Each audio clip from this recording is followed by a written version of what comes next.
কষ্ট, এটা এই পৃথিবীর এমন একটা বিষয়, এ পৃথিবীর এমন একটা জিনিস যার ভাগীদার কেউ হতে চায় না। নিজের কষ্টটা নিজেকেই বহন করতে হয়। তাই বলে এমনটা নয় যে সুখের মুহূর্তেও কেউ পাশে থাকে না। তোমার সুখের সময়ে মানুষের কোনো অভাব থাকবে না, কিন্তু তোমার দুঃখের সময়ে তোমার সৃষ্টিকর্তা ছাড়া কাউকেই তুমি পাশে পাবে না। আমি জানি এটা অনেকটাই আপত্তিকর, কিন্তু এটাই বাস্তব, এটাই সত্য। আর আমার মনে হয় তুমি এটা অনুভব করেছ। প্রিয় ভাই আমার, ছোট্ট বোনটি আমার, তুমি কি জানো মানুষ কখন সব থেকে বেশি কষ্ট পায়? যখন তার দ্বারা অতিরিক্ত কিছু হয়ে যায়, যখন সে মনের অজান্তেই অতিরিক্ত কিছু করে ফেলে, যখন সে নিজের থেকেও বেশি অন্যের উপরে অতিরিক্ত আস্থা রাখে, যখন সে অন্যের থেকে অতিরিক্ত আশা রাখে, কারণ নিরাশ হওয়ার ভয় তো তারই বেশি থাকে। যখন আশার মাত্রা অনেক বেশি বৃদ্ধি পায়। তাই নিজের জীবনে সংশোধন আনার সব থেকে বড় মাধ্যম হচ্ছে কারোর থেকে অতিরিক্ত আশা রেখো না। কারোর থেকে অতিরিক্ত আশা রেখো না। যতটা আশা রাখলে নিজেই নিজের কষ্টের কারণ হয়ে ওঠো। যতটা আশা রাখলে মন ভাঙার ভয় থাকে। কাউকে এতটাও বিশ্বাস করো না যতটা বিশ্বাস করলে তুমি বিশ্বাসঘাতকের শিকার হও। তুমি তো জানো বিশ্বাস খুবই দামি একটা শব্দ। তুমি তো জানো সবাই এ শব্দের মর্যাদা পাওয়ার অধিকার রাখে না। তাহলে কেন? বিশ্বাস তো তানার উপরে করা উচিত যিনি তোমার জীবনকে নিয়ন্ত্রণ করেন। দেখো, আমি জানি না তুমি উপরওয়ালাই বিশ্বাস রাখো কিনা। নিজের কষ্টের সমস্ত বিষয়গুলো উপরওয়ালার কাছে শেয়ার করো, যিনি সমস্ত কিছু সংশোধন করার ক্ষমতা রাখেন, যিনি তোমার জীবনটাকে নিয়ন্ত্রণ করছেন। দেখো, তোমার বিশ্বাসটা যখন উপরওয়ালার প্রতি থাকবে তখন তুমি না চাইতেই অনেক কিছু পেয়ে যাবে। কিন্তু এই পৃথিবীর কাউকে তুমি যদি অন্ধের মতো বিশ্বাস করো, তুমি যদি নিজের থেকেও বেশি বিশ্বাস করো, তাহলে হয়তোবা কোনো না কোনো ভাবে কষ্টের শিকার হবে। শোনো, তোমাকে বলি, যদি কারোর দ্বারা কোনো মাধ্যমে, কোনো উপায়ে, কোনোভাবে কষ্ট পেয়ে থাকো, তাহলে তাকে ক্ষমা করে দিয়ে নিজের জীবন থেকে বিদায় দিয়ে দাও। হ্যাঁ, তাকে ক্ষমা করে নিজের জীবন থেকে বিদায় দিয়ে দাও। মনে রেখো, এটা তোমার জন্য একটা নতুন শুরুর সুযোগ। নিজের জীবনটাকে নতুন করে শুরু করার মস্ত বড় সুযোগ। এই সুযোগটাকে নষ্ট করো না। কে জানে, এটাই হয়তোবা উপরওয়ালার তরফ থেকে একটা মেসেজ। এটাই হয়তোবা তোমার জীবনের টার্নিং পয়েন্ট। এই সুযোগটাকে কাজে লাগাও। এটাই তোমার জন্য সঠিক সময়। এই সময়টাকে কাজে লাগাও। আমি দেখেছি অনেক মানুষ এই মুহূর্তে নিজেকে নেশার প্রতি আকৃষ্ট করে, নিজেকে নেশায় আসক্ত করে ফেলে। তুমি যদি সত্যি কোনো নেশায় আসক্ত হয়ে থাকো, তাহলে তোমার কি মনে হয় যে এটা তোমার জন্য একটা সঠিক সিদ্ধান্ত? দেখো, যেটা তোমার শরীরের ক্ষতি করে সেটা কখনোই তোমার জন্য ভালো হতে পারে না। যেটা তোমার শরীরকে, তোমার মনকে আস্তে আস্তে ধ্বংস করে সেটা কখনোই তোমার জন্য ভালো হতে পারে না। এটা হয়তোবা তোমাকে খানিকের স্বস্তি দেবে, স্বল্প সময়ের জন্য তোমার মনে একটা স্বস্তি অনুভব করাবে। কিন্তু তুমি দেখো, কিছু সময় আগে তুমি যেমন ছিলে ঠিক তেমনই হয়ে যাও। তাহলে এটা কিভাবে তোমার জন্য সঠিক হতে পারে? তোমার তো একটা পার্মানেন্ট সমাধান দরকার। আর পার্মানেন্ট সমাধান এটাই যে নিজেকে পরিবর্তন করে ফেলো, নিজেকে পাল্টে ফেলো, অ্যাটলিস্ট তাদের জন্য যারা চায় যে তুমি দুঃখে থাকো, তুমি কষ্টে থাকো, তোমার জীবনে সুখ যেন না আসে, তাদের জন্য নিজেকে পাল্টে ফেলো। যদি নিজের জন্য না হয়, তাহলে নিজেকে নিজের পরিবারের জন্য পরিবর্তন করো। আমি অনেককে এমনও দেখেছি যে নিজে এতটা পরিমাণ নেগেটিভ চিন্তায় আসক্ত হয়ে পড়ে যে আত্মহত্যার মতো জঘন্য সিদ্ধান্তও মাথায় আনে। তুমি যে সময়ের সম্মুখীন, এমন সময়ের মুখোমুখি এ পৃথিবীর বেশিরভাগ মানুষই হয়েছে। আমি মনে করি এর থেকে জঘন্য চিন্তা একজন মানুষের মাথায় আসতেই পারে না। তুমি যদি নিজের জন্য নিজেকে পরিবর্তন না করতে চাও, তুমি যদি নিজের জন্য নিজে পরিবর্তন না হতে চাও, তাহলে নিজের পরিবারের জন্য অন্তত পরিবর্তন হও। আমার মনে হয় না এই পৃথিবীর কোনো সন্তান তার বাবা মায়ের কথা স্মরণ করে আত্মহত্যা করতে পারে। তার পরিবার, তার আপনজনের কথা স্মরণ করে কখনো আত্মহত্যা করতে পারে। আর তুমি যদি উপরওয়ালার প্রতি বিশ্বাস রাখো, তাহলে তো আত্মহত্যা চিন্তা মাথায় আনাটাও পাপ।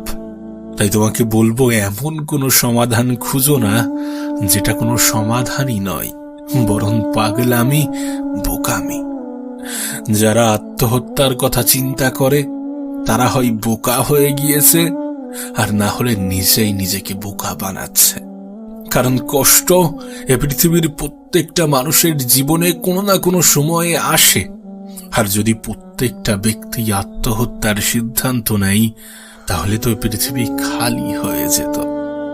আমি দূরের কোনো এক্সাম্পলে যাচ্ছি না, উদাহরণটা আমি আমার জীবন থেকে দিচ্ছি। ঠিক যে স্থানে, যে পরিস্থিতিতে, যে পর্যায়ে তুমি আজ দাঁড়িয়ে আছো, কিছু সময় আগে পর্যন্ত আমিও সেখানে দাঁড়িয়েছিলাম। ঠিক তুমি যেমন আজ নিজেকে অভাগা, অসহায়, দুর্ভাগা মনে করছো, একটা সময় ছিল যখন আমিও মনে করতাম। তোমার মাথায় যে খেয়ালগুলো আসছে, এমন কিছু খেয়াল আমার মাথায়ও এসেছিল। আর সত্যি বলতে, তুমি যেমন তোমার পরিস্থিতিকে ব্যাখ্যা করতে পারবে না, সেই সময়টাও আমার কাছে তেমন ছিল। আমি আমার পরিস্থিতিটা ব্যাখ্যা করতে পারতাম না। আমি চাইলেই কোনো নেশার প্রতি আকৃষ্ট হতে পারতাম। সমস্যার সমাধান হিসাবে কোনো নেশাজাত পদার্থ বেছে নিতে পারতাম। আমি চাইলেই আত্মহত্যা করতে পারতাম। কিন্তু আমি নিজেকে একটা দিন সময় দিয়েছিলাম। আমি সেই একটা দিনে অনেক কিছু চিন্তা ভাবনা করেছিলাম। তারপর কেন জানি না, কিভাবে জানি না, নিজের মন থেকেই একটা উত্তর চলে আসলো। নিজের মনের মধ্যে একটা উত্তর ভেসে উঠল যে এটা তোমার জন্য একটা সুযোগ, এটা তোমার জন্য একটা মেসেজ, একটা বার্তা। আর বিশ্বাস করো, এটা শুধুমাত্র আমার জন্য নয়, এই পৃথিবীর প্রত্যেকটা মানুষের জন্যই এটা একটা মেসেজ, একটা বার্তা নিজেকে পরিবর্তন করার। আমি জানি গল্পের সাথে গল্পের কোনো মিল থাকে না। তোমার জীবনের আলাদা একটা কাহিনী, আমার জীবনের আলাদা একটা কাহিনী, আর 10টা মানুষের জীবনের আলাদা আলাদা কাহিনী। কাহিনী যাই হোক না কেন, সমাধানটা একই। এটাই তোমার জন্য সঠিক সময়, সঠিক সুযোগ নিজেকে পরিবর্তন করার। তোমার উপরওয়ালা তোমাকে আবারও একটা সুযোগ দিয়েছেন, যে সুযোগটাকে কাজে লাগাও। সমস্যায় অত বেশি গুরুত্ব না দিয়ে একটু সমাধানের দিকে তাকাও। অত বেশি নেগেটিভ না হয়ে একটু পজিটিভিটিতে আসক্ত হও। মনে রেখো, তোমার একটা পজিটিভ চিন্তা ভাবনা তোমার জীবন পাল্টে দিতে পারে। তোমার একটা পজিটিভ চিন্তা ভাবনা তোমার জীবনের টার্নিং পয়েন্ট হতে পারে। তোমার একটা পজিটিভ চিন্তা ভাবনা হয়তোবা তোমার দ্বারা 8-10টা মানুষের জীবনে পরিবর্তন আনতে পারে। আমার মনে হয় না এই পৃথিবীর কোনো সায়েন্টিস্ট, কোনো ডক্টর পজিটিভিটির ক্ষমতাকে ব্যাখ্যা করতে পারবে। কারণ এটা একটা অন্য ধরনের ক্ষমতা, যেটা শুধুমাত্র মানুষের সাথে ইমোশনালি নয়, বরং লজিক্যালি কানেক্টেড। কোনো ব্যক্তির পজিটিভ চিন্তা ভাবনা তার জীবনে যে কতটা পরিবর্তন আনতে পারে, সেটা আমি তোমাকে ব্যাখ্যা করে বোঝাতে পারবো না।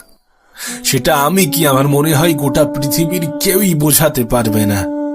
তাই তোমার কাছে একটা অনুরোধ করব, সর্বদা সর্বদা নিজের প্রতি পজিটিভ ধারণা রাখো।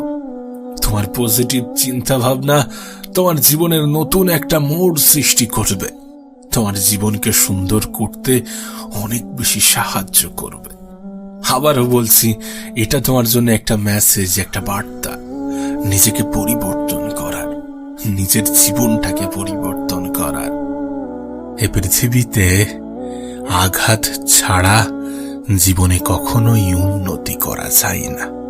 আমাদের জীবনের প্রত্যেকটা আঘাত আমাদের জন্য এক একটা মেসেজ, এক একটা বার্তা। আর নিঃসন্দেহে এটা পরিবর্তনের বার্তা, নিজেকে পরিবর্তন করার বার্তা। অনেকে বুঝেই উঠতে পারে না যে তার জন্য সঠিক সময় কোনটা। এটাই তোমার জন্য সঠিক সময়, এটাই তোমার জন্য সঠিক সুযোগ। এই সুযোগটাকে, এই সময়টাকে কাজে লাগাও। জানো, মানুষকে খুশি করার জন্য বেশি কিছুর প্রয়োজন পড়ে না, মানুষকে আনন্দ দেওয়ার জন্য তেমন কিছুর প্রয়োজন পড়ে না। শুধু নিজেই নিজেকে ক্ষতি করো। হ্যাঁ, তুমি নিজেই নিজেকে ক্ষতি করো, দেখবে তোমার আশেপাশের কত মানুষ কত আনন্দ পেয়েছে। ঠিক একইভাবে মানুষকে দুঃখ দেওয়ার জন্যও বেশি কিছুর প্রয়োজন পড়ে না।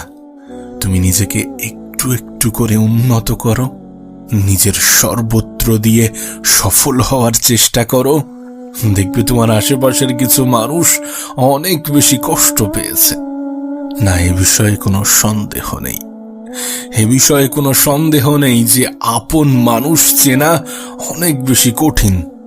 আর আপন মানুষ চেনার একটাই পদ্ধতি, প্রকৃত অর্থে যারা তোমার দুঃখে দুঃখ পায়, যারা তোমার হাসিতে হাসে, যারা তোমার খারাপ সময়ে পাশে দাঁড়ায়, তারাই তোমার আপন।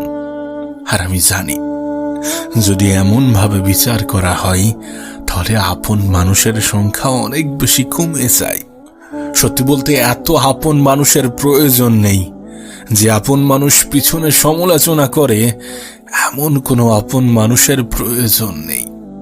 অল্প থাকুক, অল্প থাকুক, কিন্তু তারা যেন বিপদে পাশে থাকে, এবং তুমিও যেন তাদের বিপদে পাশে থাকতে পারো।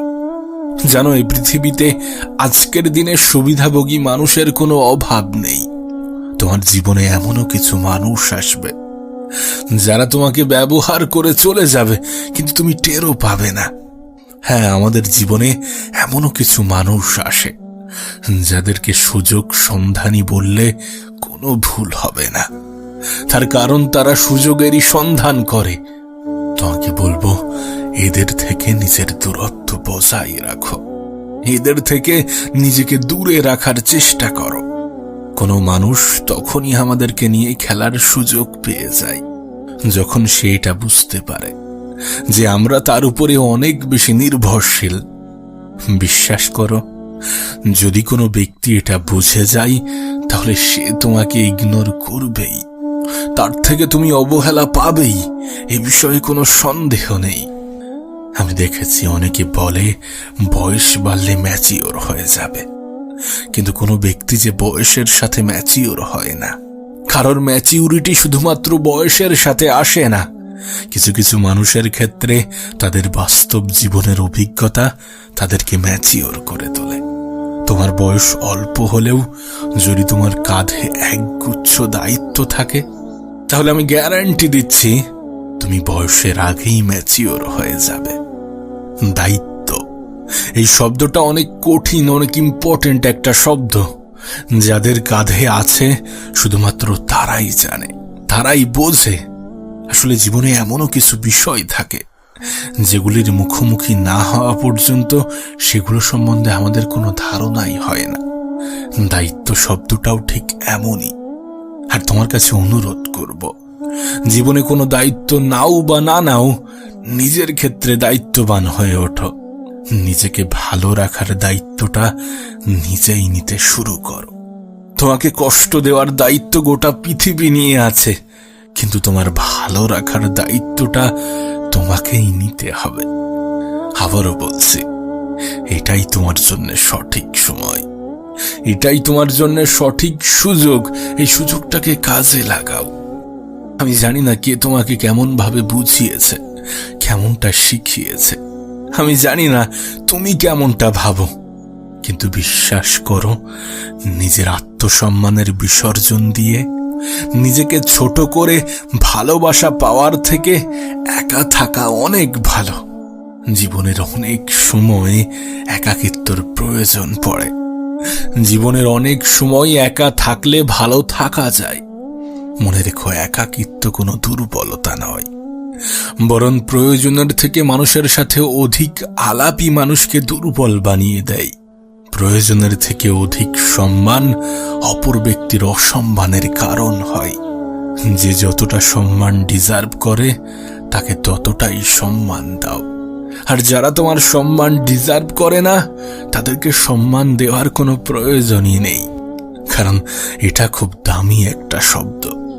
সস্তা মানুষেরা যার মূল্য দিতে পারে না, সস্তা মানুষেরা যার মূল্য বোঝে না।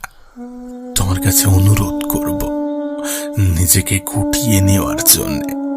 যেখানে মানুষ তোমার সম্মান করে না, যেখানে মানুষ তোমার কদর করে না, যেখানে মানুষ তোমাকে ভালোবাসে না, সেখানে থাকার কোনো প্রয়োজনই নেই, সেখানে থাকার কোনো প্রশ্নই ওঠে না। নিজের খারাপ সময়ে স্বল্প সংখ্যক মানুষকেও পাশে পাওয়া যায় না। কাউকে অন্ধের মতো বিশ্বাস করো না, কাউকে নিজের দুর্বলতার সুযোগ নিতে দিও না। নিজের খারাপ সময়ে যতটা মানুষকে স্মরণ করো, তার থেকে বেশি সৃষ্টিকর্তাকে স্মরণ করো।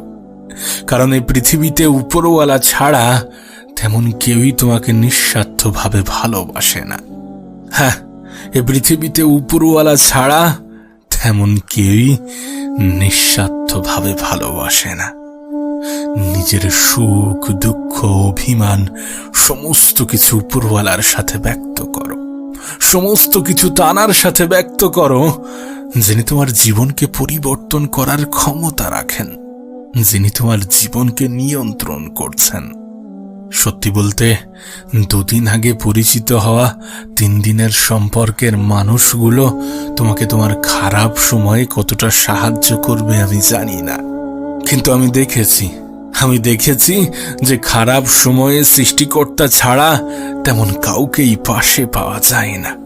তাই সমস্ত বিশ্বাস, আশা, ভরসা, আকাঙ্ক্ষা, আক্ষেপ সমস্ত কিছু উপরওয়ালার সাথে বলো।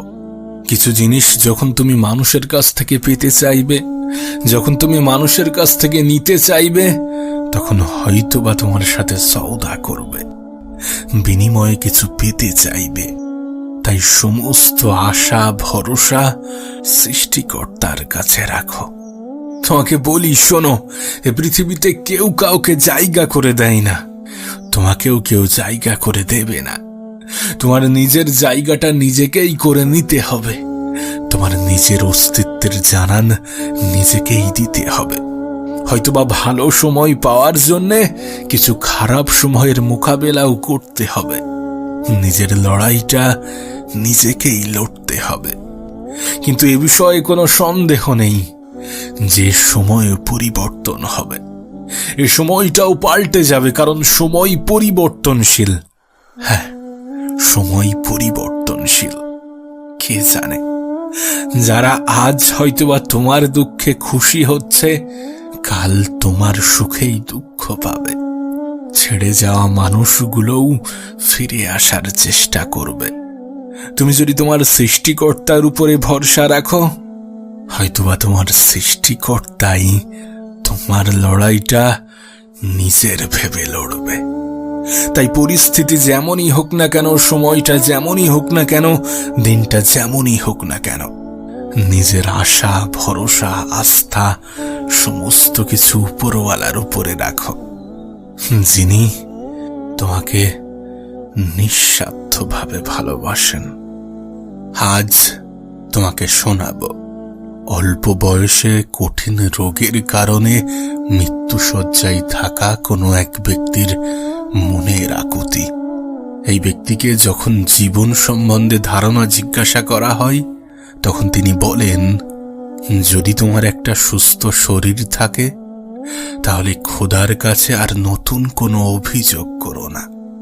জীবনের শেষ পর্যায়ে দাঁড়িয়ে একজন বৃদ্ধ ব্যক্তির মেসেজ। যদি তুমি কোনো যুবক অথবা যুবতী হয়ে থাকো, তাহলে জীবন নিয়ে আফসোস করো না। হ্যাঁ, এরা তোমার সেই অবস্থানটার কথা বলছে যেখানে তুমি এখন দাঁড়িয়ে আছো, যে পর্যায়ে তুমি এখন অবস্থান করছো। একজন অসুস্থ মানুষই জানে যে সুস্থ থাকাটা কতটা সুখের, কতটা আনন্দের, কতটা স্বস্তির। একজন বৃদ্ধ মানুষই জানে যে বৃদ্ধ হওয়াটা কতটা আফসোসের, আর যুবক বয়সে থাকাটা কতটা আনন্দের। তুমি ভাবতে পারো এরা তোমার সেই সময়ের কথা বলছে যেটা নিয়ে তোমার এত বেশি অভিযোগ, যেটা নিয়ে তোমার এত বেশি রাগ, অভিমান, ক্রোধ। আসলে একটা লাইন, একটা শব্দ আমাদের জন্য খুব ভালোভাবে ফিট হয়, আর সেটা হচ্ছে মানুষ কোনো কিছুর মূল্য তখন বোঝে যখন সেটা হারিয়ে ফেলে বা যখন সেটা না পায়। পাওয়ার আগে এবং হারানোর পর কোন জিনিস কতটা মূল্যবান তার ধারণা হয়। বাঙালিদের মধ্যে একটা কথা ভীষণভাবে প্রচলিত যে দাঁত থাকতে দাঁতের মর্যাদা বোঝে না। বিশ্বাস করো, যিনি এই কথাটা বলেছিলেন তার কথার মধ্যে কোনো ভুল নেই। কারণ সত্যি আমরা দাঁত থাকতে দাঁতের মর্যাদা বুঝি না। আমাদের জীবন নিয়ে আফসোস আকুতির কোনো শেষ নেই, কিন্তু মজার বিষয় দেখো, আমরা সঙ্গে করে কিছুই নিয়ে আসিনি। আরে যেটা আমার সেটা হারিয়ে যাওয়ার পরেই তো আমার আফসোসটা বাড়বে না? সেটা হারিয়ে যাওয়ার পরেই তো আফসোস হওয়া উচিত। তাহলে জীবন নিয়ে এত কেন আফসোস থাকবে? বিশেষ করে তুমি যদি কোনো মধ্যবিত্ত পরিবারের হয়ে থাকো, তাহলে তোমার জীবনে হারানোর মতো নতুন কিছু থাকে না, কিন্তু পাওয়ার অনেক কিছু থাকে, অর্জন করার অনেক কিছু থাকে। আর এই অর্জন করার জন্যে দুটো জিনিসের বিসর্জন দেওয়া প্রয়োজন। আর সেই দুটি জিনিস হচ্ছে অতিরিক্ত আরাম ত্যাগ করা আর ঝুঁকি নিতে ভয় পাওয়া। অলসতা এবং ভয় পাওয়া, এই দুটি জিনিসই যথেষ্ট কোনো মানুষের পতনের জন্যে। জীবনকে সুন্দর করার জন্যে নিজের অলসতাকে ত্যাগ করো, নিজের প্রতি বিশ্বাস রাখো, একটু ধৈর্য ধরো এবং সর্বদা উপরওয়ালার প্রতি বিশ্বাস রাখো। কোনো এক রাতের অন্ধকারে লাইটস অফ করে বালিশে মাথা রেখে ভাবার চেষ্টা করো যে একজন মানুষের জীবনে সব থেকে মূল্যবান জিনিস কি হতে পারে, যেটার উপরে নির্ভর করে একজন মানুষের দিন অতিবাহিত হয়, যেটার উপরে নির্ভর করে একজন মানুষের জীবন অতিবাহিত হয়, যেটার উপরে নির্ভর করে সমস্ত শখ আহ্লাদ পূরণ করা যায়, যেটা দিনের সবার কাছে একটা নির্দিষ্ট পরিমাণে আছে, যেটা একজন গরিবের কাছেও সমান মাত্রায় থাকে এবং একজন ধনীর কাছেও সমান মাত্রায় থাকে। হ্যাঁ, আমি কথা বলছিলাম সময়ের, যে সময়ের কদর আমরা কখনোই করি না, যে সময়কে আমরা ইনস্টাগ্রামে রিলস দেখতে আর ফেসবুকে শর্টস দেখতে, ইউটিউবে শর্টস দেখতে কাটিয়ে দিই। তুমি হয়তোবা জানো না যে তোমার জীবনের একটাই সম্পদ, আর সেটা হচ্ছে সময়। একজন মানুষের জীবনে সময় কতটা গুরুত্বপূর্ণ একবার ভেবে দেখো। এ পৃথিবীতে লাখো মানুষ সময়ের সঠিক ব্যবহার করে নিজের জীবনটাকে সুন্দর করেছেন, আবার এই পৃথিবীতে লাখো মানুষ সময়ের অপব্যবহার করে নিজের জীবনটাকে বিসর্জন দিয়েছেন। শুরুতে যে বৃদ্ধ লোকটির কথা বলেছিলাম, যে বৃদ্ধ ব্যক্তির কথা বলেছিলাম, তার জীবনের আফসোসও ছিল এই সময় নিয়ে। আজ আমাদের কাছে সময়ের কোনো মূল্য নেই যতটা সম্পদের মূল্য, অথচ আমরা এটাই ভুলে যাই যে সময়ের থেকে বড় কোনো সম্পদ হয় না। এই সময়কে সঠিক জায়গায়, সঠিক ক্ষেত্রে, সঠিকভাবে ব্যবহার করে পৃথিবীর ধনী ব্যক্তিগুলো ধনী হয়েছেন। তুমি ভাবতে পারো, একজন নর্মাল ব্যক্তি এ পৃথিবীতে যতক্ষণ মেহনত করে, এ পৃথিবীর সব থেকে ধনী ব্যক্তি তার থেকে দ্বিগুণ মেহনত করে। এটাই তো সব থেকে বড় পার্থক্য। যদিও অপচয় শব্দটা খারাপ, তারপরেও জীবনের সমস্ত কিছু অপচয় করো, কিন্তু সময়ের অপচয় করো না। তোমার মেহনত, তোমার নিজের প্রতি ভরসা, তোমার উপরওয়ালার প্রতি আস্থা, তোমার সময়ের সঠিক ব্যবহার তোমাকে জিরো থেকে হিরো বানাতে পারে। তোমার জীবনের সমস্ত ঘাটতি পূরণ করার ক্ষমতা রাখে। তোমার কাছে অনুরোধ করব, নিজের সময়ের অপচয় করো না, নিজের সময়টাকে হেলাই হারিও না। এমনটা নয় যে তুমি তোমার আগামীকাল পাবে না, এমনটা নয় যে জীবনে আর সময় নেই। সময় আছে বলেই তো তোমাকে বলছি সময়ের অপচয় করো না। এমনটা নয় যে কোনো ব্যক্তি অনেক ধনী মানে তাকে 24 ঘন্টার জায়গায় 48 ঘন্টা দেওয়া হবে। এমনটা নয় যে কোনো ব্যক্তি গরিব মানে তাকে 24 ঘন্টার জায়গায় 12 ঘন্টা দেওয়া হবে। বাচ্চাদের জন্য সময় কমিয়ে দেওয়া হবে আর প্রাপ্তবয়স্কদের জন্য সময় বাড়িয়ে দেওয়া হবে, এমন কিছুই নয়। একটা নির্দিষ্ট দিনের জন্য সময় সবার কাছে সমান। তবে হ্যাঁ, একটা সম্পূর্ণ জীবনের ক্ষেত্রে সময়ের পরিমাণ নির্দিষ্ট নয়। সেটা অবশ্য সৃষ্টিকর্তার ইচ্ছা, উপরওয়ালার পরিকল্পনা। আর যেহেতু উপরওয়ালার পরিকল্পনা, তাই এ বিষয়ে কোনো সন্দেহ রাখার কোনো প্রশ্নই ওঠে না। বরং মনে হয় এটাই সময়কে আরো বেশি গুরুত্বপূর্ণ করে তোলে, এটাই সময়কে আরো বেশি ভ্যালুয়েবল বানায়। যে তোমার জীবনে তোমার সময়ের পরিমাণ কতটা তুমি জানো না, সুতরাং সময়টাকে হেলাই হারিও না। এই পৃথিবী থেকে বিদায় নেওয়ার আগে এমন কিছু করে যাওয়ার চেষ্টা করো যেন পৃথিবীবাসী মনে রাখতে বাধ্য হয়। আবারও বলছি, সময় এবং স্বাস্থ্যের থেকে বড় কোনো সম্পদ নেই। এই সময়কে সঠিকভাবে সঠিক জায়গায় ব্যবহার করে ধনীরা ধনী হয়েছেন, সুখীরা সুখী হয়েছেন, সফল ব্যক্তিরা সফলতা পেয়েছেন। তুমি যদি কোনো যুবক অথবা যুবতী হয়ে থাকো, তাহলে তুমি তোমার জীবনের সব থেকে সুন্দর ফেজে আছো, তুমি তোমার জীবনের সব থেকে সুন্দরতম অধ্যায়ে আছো। যে অধ্যায়টা যাওয়ার পরে একজন বৃদ্ধ মানুষ আফসোস করে, যে অধ্যায়ে পৌঁছাতে একজন বাচ্চা ছেলে আক্ষেপ প্রকাশ করে। হ্যাঁ, এটাই সেই অধ্যায় যেটা তোমার জীবনকে পরিবর্তন করার ক্ষমতা রাখে, যেটা তোমার জীবনকে সুন্দর করার ক্ষমতা রাখে, যেটা তোমার জীবনের অপমানগুলোর যোগ্য জবাব দেওয়ার ক্ষমতা রাখে। প্রিয় ভাই আমার, ছোট্ট বোনটি আমার, শোনো তোমাকে বলি, হয়তোবা তুমি তোমার জীবনের কোনো একটা বিষয় নিয়ে কোনো একটা ক্ষেত্রে সময় নষ্ট করছো, কোনো একটা বিষয় নিয়ে তুমি সময় দিতে নারাজ। ঠিক আছে, দিও না, কিন্তু সেই সময়টা যেন তার থেকে বেটার কোনো জায়গায় ইনভেস্ট হয়। যে সময়টা তুমি এই ক্ষেত্রে দেবে না বলছো, সেই সময়টা যেন এর থেকে কোনো ভালো ক্ষেত্রে ব্যবহৃত হয়। এটা বাস্তব, এই বিষয়ে অস্বীকার করার কোনো জায়গা নেই। যে পৃথিবীর প্রত্যেকটা মানুষ সমান নয়। তুমি আমার থেকে আলাদা, আমি তোমার থেকে আলাদা, আর 10টা মানুষ আর 10টা মানুষের থেকে আলাদা। এগুলো বাস্তব, এগুলো অস্বীকার করার কোনো জায়গা নেই। আর এটাও সত্য যে প্রত্যেকটা মানুষের চিন্তা ভাবনাই আলাদা, প্রত্যেকটা মানুষের চিন্তা ভাবনা আলাদা। তার মানে এটা নয় যে তোমার ভিডিও দেখতে ভালো লাগে, তোমার রিলস দেখতে ভালো লাগে মানে সবসময় এটাই করবে। যেটা যত বেশি কষ্টদায়ক সেটা ততটাই স্বাস্থ্যসম্মত। বিষয়টা হয়তোবা তোমাকে বোঝাতে পারিনি। একজন ডায়াবেটিস পেশেন্টের পক্ষে অনেক কিছু জিনিস অ্যাভয়েড করা অনেক বেশি কষ্টদায়ক। যেগুলোতে সুগার আছে, যেগুলো মাটির তলে ফলে, এগুলোকে অ্যাভয়েড করা অনেক বেশি কষ্টদায়ক, কিন্তু এটা তার জন্য স্বাস্থ্যসম্মত। প্রতিদিন সকালে হাঁটা, এক্সারসাইজ করা প্রত্যেকটা মানুষের কাছেই কষ্টদায়ক। তাই জীবনে এমনও কিছু বিষয় থাকে যেগুলো আমাদের জন্য কষ্টদায়ক হলেও আমাদের জন্য উপকারী, স্বাস্থ্যসম্মত। এর মানে এটাই যে সবসময় কাজ করতে ভালো লাগবে, পড়াশোনা করতে ভালো লাগবে এমনটা নয়।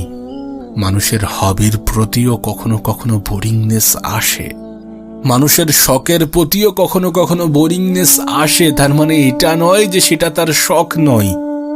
জীবনটা এমনই, জীবনের প্রত্যেকটা সময়ে একজন মানুষের মন একই রকম থাকে না, কিন্তু তারপরেও জীবনটা সুন্দর যদি তুমি তোমার সময়কে সঠিক জায়গায় সঠিক ক্ষেত্রে ব্যবহার করো, যদি তুমি তোমার কাজের পিছনে আনন্দ খুঁজে নেওয়ার চেষ্টা করো, কারণ কোনো জিনিস যখন কেউ একটু ভালোবেসে করে তখন সেটা 8-10টা মানুষের থেকে একটু আলাদা হয়, একটু ভিন্ন হয়, একটু ডিফারেন্ট হয়। তাই নিজের কাজের প্রতি, নিজের চাহিদার প্রতি, নিজের ইচ্ছার প্রতি, নিজের শখের প্রতি, নিজের স্বপ্নের প্রতি আস্থা রাখো, বিশ্বাস রাখো, ভরসা রাখো, ভালোবাসা তৈরি করো।